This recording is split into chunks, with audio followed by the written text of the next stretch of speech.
Why hello there, ladies and gentlemen. I am your host. I think I'm gonna start going by the code name of Hago, but we'll see how that goes. Anyway, yeah, been a while. You're probably wondering what I've been doing over the week, because, yeah, another episode, did not happen last week. And the reason behind that was because, a very rude visitor showed up known as Miss Rona along my domicile, and let me tell you, she was not the homeliest of roommates. You know, she was really rude. She left her stuff everywhere. You know, she yelled at the neighbors, which is always really awkward to encounter.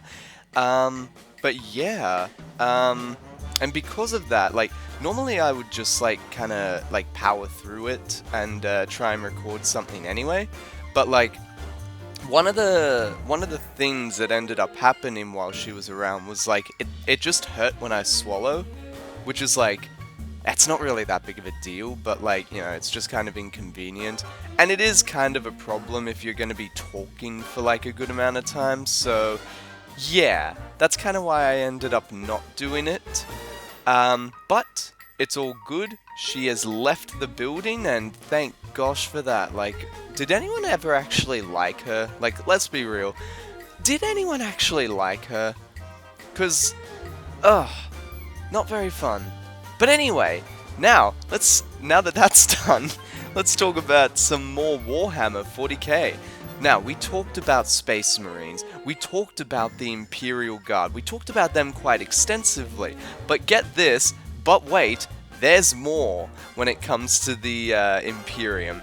The Imperium have way more sub-factions going on in their lives, and so here I'm going to be talking about all of them. Now, these sub-factions aren't quite as they're not quite as, I guess, hugely versatile as the Space Marines or the Imperial Guard. Like, the Space Marines have, like, 20 first founding chapters. The Imperial Guard have, like, dozens of regiments. These guys, they're not quite as big, so I can, like, fit them more into just a singular episode, or 2 episodes, whatever this ends up being. But let's start off with probably, like, the big cheeses of the Imperium, the Inquisition. Nobody ever expects them, and they're probably the source of a lot of the memes. If you've ever heard of Exterminatus, that's these guys. So the Inquisition is basically like the secret police of the Imperium. I've mentioned before that the Imperium is very particular about finding and snuffing out heresy, and they go a little bit over the top with it. This is basically a lot of the source of the memes here, the Inquisition. The way that they put it is, like, they go by the motto of innocence proves nothing, which should give you an idea on exactly how they're going. These guys are a secret police that doesn't care if you're innocent. Even if, like, you're proven innocent, that proves nothing. They will still kill you regardless. So, the Inquisition, formerly called the Holy Orders of the Emperor's Inquisition, but then they went with the Inquisition just because that's less of a mouthful, is a secret organization that exists outside of the standard administrative hierarchy of the Imperium of Man. The Inquisition acts as the secret police force of the Imperium, hunting down any and all of the myriad of threats to the stability of the God Emperor's realm, from the corruption caused by the forces of chaos, heretics, mutants, and rebels, to assaults from vicious alien species like the Tyranids, Orcs, or Drukhari, which we'll get into at a later time. The Inquisition's famous sigil was derived from the personal heraldry of Malcador the Sigilate, the Regent of Terror during the Great Crusade and the Horus Heresy, and, fun fact, the second most powerful Psyker in the Imperium of Man, after the Emperor himself.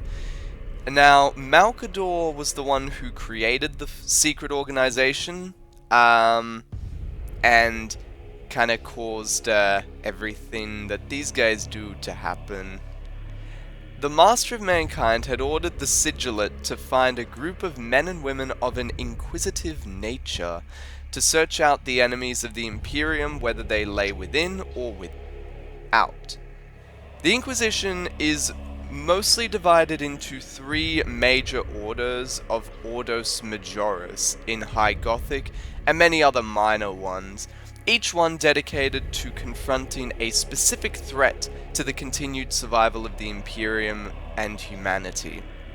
So, first off, the Inquisitors of the Ordo Malleus and their Chamber Militant, the Space Marines of the Grey Knights, seek to confront and defeat the forces of chaos and the other threats from beyond, wherever they assault Imperial space. So the Ordo Malleus is basically focusing on chaos. The Ordo Xenos, as the name might expect, which also works with the Astartes of the Deathwatch, defend the Imperium from the myriad of alien threats that lie outside its borders. So these guys are your aliens. And then the Ordo Hereticus, which runs the Adeptus Sororities, seek to combat all of the very human threats to the Imperium that lie within its organization. And these guys are the ones that are probably going to be shooting you down for heresy. So, just to give a bit of a recap, the Ordo Malleus deal with chaos, and they have the Grey Knights to help them. The Ordo Xenos deal with Xenos, aliens, and they have the Deathwatch to help them. And the Ordo Hereticus deal with heretics, and they have the Adeptus Sororitas to help them out with that. And yeah, this is also where we get our beloved Exterminatus. If a planet is deemed to be too corrupted by chaos or heresy or Xenos, an Inquisitor has the authority to cause Exterminatus, where they basically launch a bunch of nukes on the planet and basically just wipe out all life on that planet. And despite the memes, that doesn't actually happen super often. The Imperium can't really afford to just be destroying planets left, right, and center, so obviously they don't do it very often. It's only ever used as a last resort. So, next up, we're going to be talking about a little something called the Adeptus Mechanicus, which also have well, actually, I'll talk about it later. But the Adeptus Mechanicus is actually a pretty cool looking subfaction. The Adeptus Mechanicus, which is also known as the Cult of the Machine, is a group that is based on Mars, and they essentially provide the Imperium with its scientists, engineers, and technicians. These guys are basically the ones that build all the shit. So the tech adepts of the Mechanicus are the primary keepers of what is viewed as sacred wisdom. Remember, during the Dark Ages of technology, a lot of the blueprints and knowledge on how to build all of these machines got lost. The Adeptus Mechanicus at this point are the only people who actually still know how to make it. They are a privileged castle of tech priests who jealously guard the knowledge required to maintain and construct a lot of the technology. In ancient times, before the current age of the Imperium officially began following the end of the Horus Heresy, the Adeptus Mechanicus was instead called the Mechanicum. Basically, something that has the word mech in it is going to be these guys.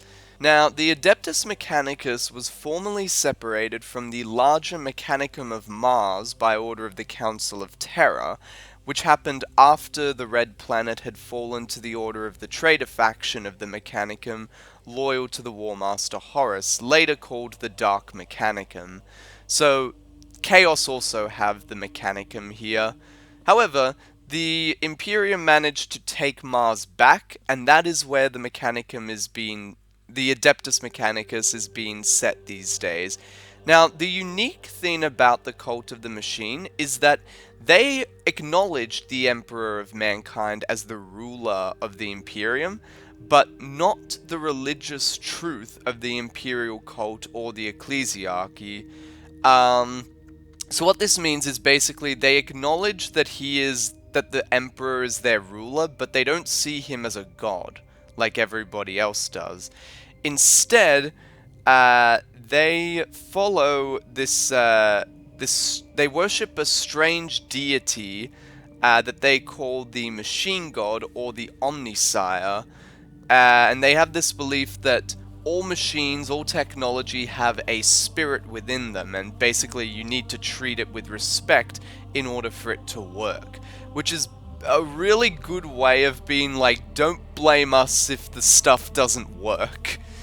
But yeah, that's an interesting thing. So, the Inquisition, which, will deal with a lot of heresy over the days, they'll look at this and be like, they'll look at the Mechanicus not worshipping the Imperium, and they'll be like, you know what, we could kill you for heresy, but we'll allow it because you build all of our shit, so worship this Omnisire all you want.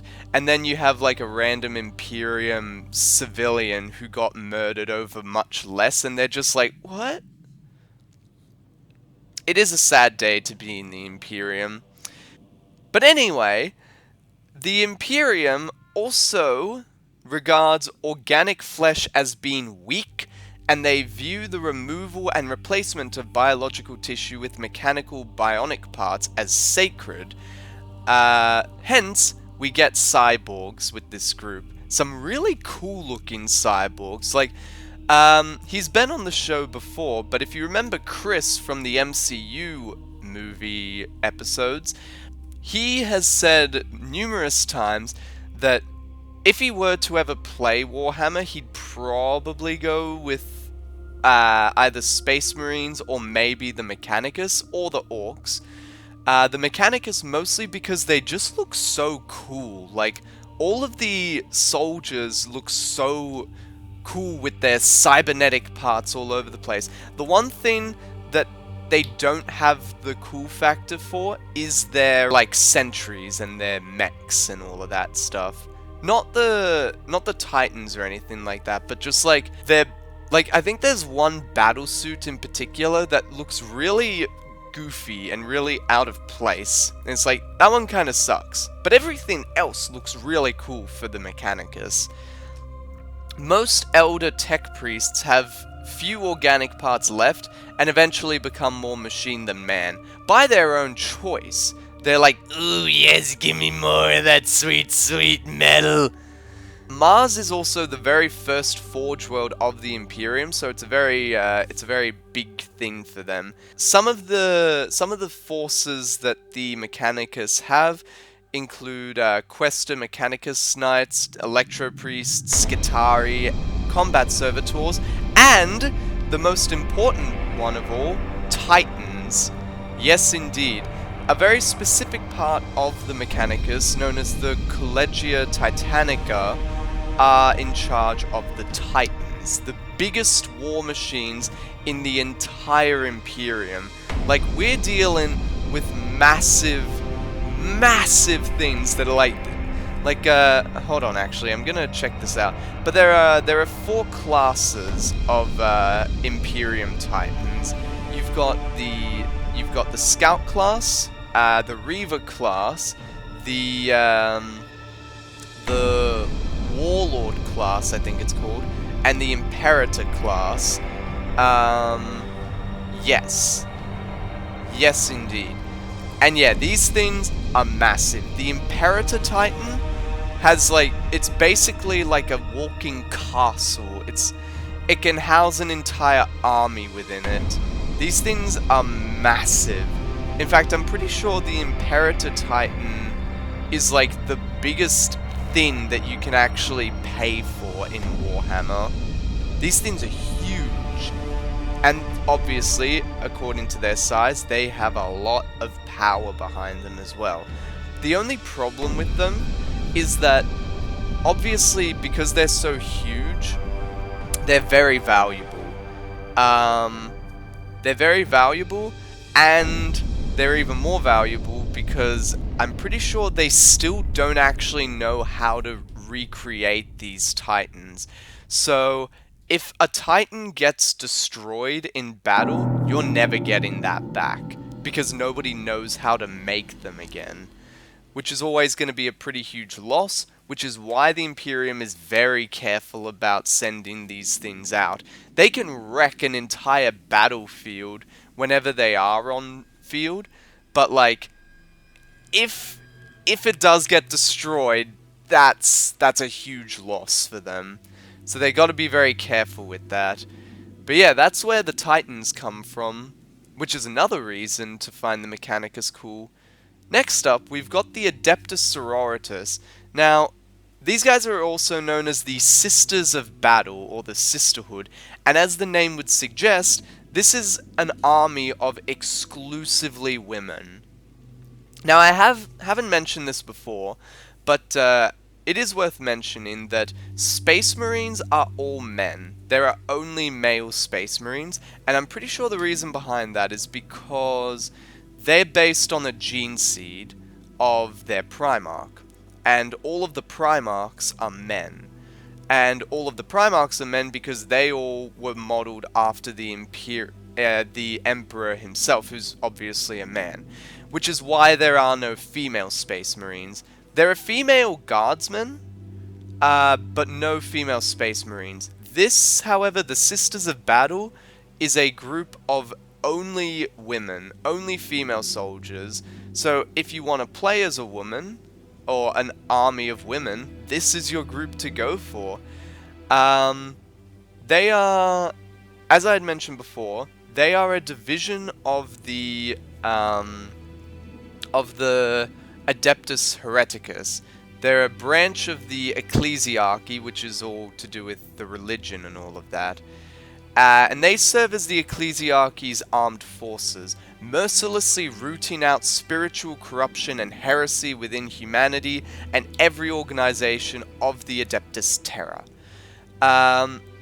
There is naturally some overlap between the duties of the Sisterhood and the Imperial Inquisition. For this reason, although the Inquisition and the Sisterhood remain entirely separate organizations, the Orders Militant of the Adeptus Sororitas also act as the Chamber Militant of the Order Hereticus, because they work together so often. The Sisters of Battle are commonly regarded as the same organization as the Adeptus Sororitas, but the Sisters of Battle technically refers to only the Orders Militant of the Adeptus Sororitas, the best known part of the organization to the public. Now, the Sisterhood, their job is basically rooting out corruption, heresy, all of that kind of stuff, and they do a pretty good job at it as well. And I will admit, like, so it is worth mentioning that I think the Sisters of Battle at this point are probably one of the least popular factions to play as in Warhammer, mostly because they haven't actually gotten an update in like 12 years or something like that. But some of their stuff is really cool. Like, one of their main battle tanks is like, it's a giant tank that has like a massive church organ on it, which is like, that's metal. That's pretty darn metal, not gonna lie. So it's like, yeah, they're not as diverse as other factions, mostly because they're not getting updated, because, I don't know, has Games Workshop just completely forgotten about these guys' existence? I don't know. But yeah, that's pretty much the Sisters of Battle's job. And also, funnily enough, you can play as them in Dawn of War Soulstorm. You can play as them instead of the Tyranids, which are a much more popular faction. It's kind of funny.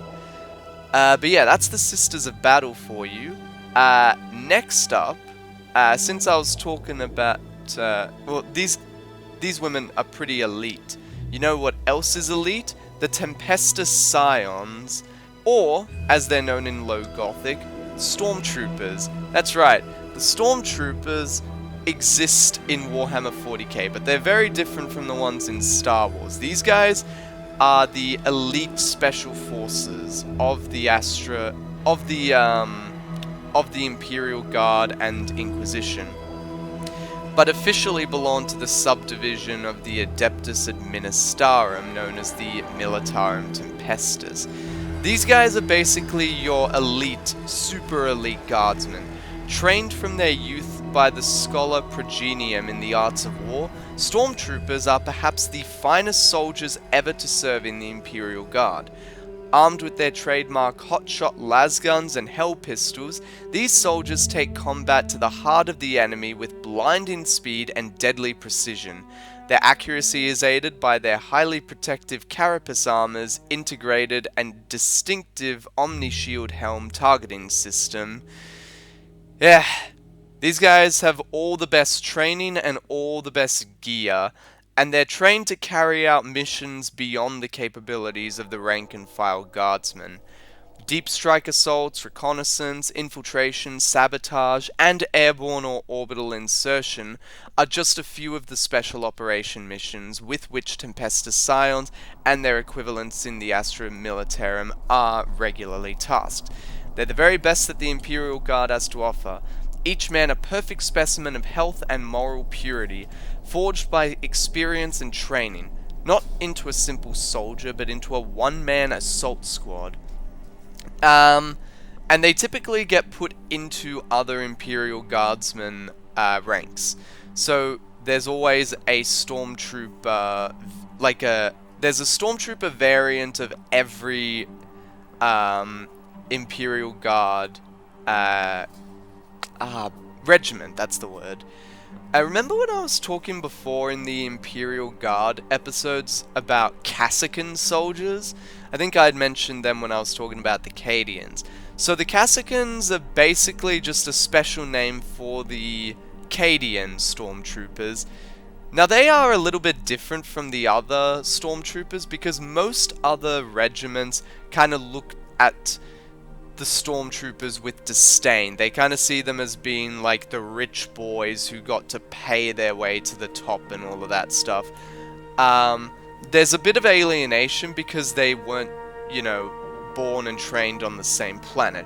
Cassicans are a bit special because they actually were trained and raised on the same planet as the Cadians, Cadia. So there is kind of that extra bond of we've all lived through Cadia's destruction. And all of that. So the Cadians actually probably like their elite soldiers the most out of all of them, even giving them a special name, Cassican.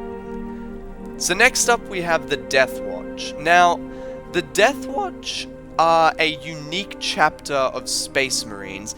They are, however, they're not exactly their own chapter, per se. They're seen as more, they kind of serve more within the Inquisition rather than on their own. The Space Marines kind of operate on their own, kind of a little bit more divorced from the Inquisition. The Deathwatch are a special group of veteran Space Marines that serve the Ordo Xenos as its chamber militant. They are the warriors of last resort when the Inquisition needs access to firepower greater than that which the Imperial Guard or a team of its own acolytes or throne agents can provide. So these guys are kind of like, they're kind of like your Space Marines, but specially for the Ordo Xenos. And as such, they are a team that specializes in dealing with aliens and Xenos. The reason why I don't say that they're a different chapter is because they're actually allowed to keep the insignia of their old chapters when they join the Deathwatch. So, yeah, it's like, you can't really say that they've joined a new chapter. It's kind of more a special branch of Space Marines that basically is specially designed to deal with Xenos. It is the sacred task of the Deathwatch to stand sentry against all of these terrible Xenos races. They're ready to act when such ancient evils rise to threaten mankind once more. The Space Marines of the Deathwatch form the first and often only line of defense against these inhuman terrors. To be chosen by one's chapter to serve in the long vigil of the Deathwatch is a great honor for any Space Marine. Only the most elite and experienced members of the chapter are ever chosen for this extremely hazardous tour of duty, the specifics of which must be kept secret by inquisitorial order and sacred oath even from a Deathwatch Astartes home chapter. Now, Deathwatch Space Marines don't usually form the standard tactical groups like squads and companies generally used by the Space Marines. Instead, they operate as small special forces units in close-knit groups of specialists called kill teams. If a Xenos threat is particularly dangerous, several kill teams may be assigned to deal with it, but if the threat is still too much for even the Deathwatch to handle, the Inquisition will be forced to turn to a full Space Marine chapter, or to multiple regiments of the Imperial Guard to deal with it. So that's kind of where they stand within all of this. And this, I think, is where I'm going to split the episode in half here. You know, kind of want to keep things a little bit more digestible, I guess. And also, it's become kind of a tradition to split things into two parts. So yeah, hopefully you guys enjoyed, and you will see the continuation, all of the other sub-factions of the Imperium, in the next episode. Until then, have a good one.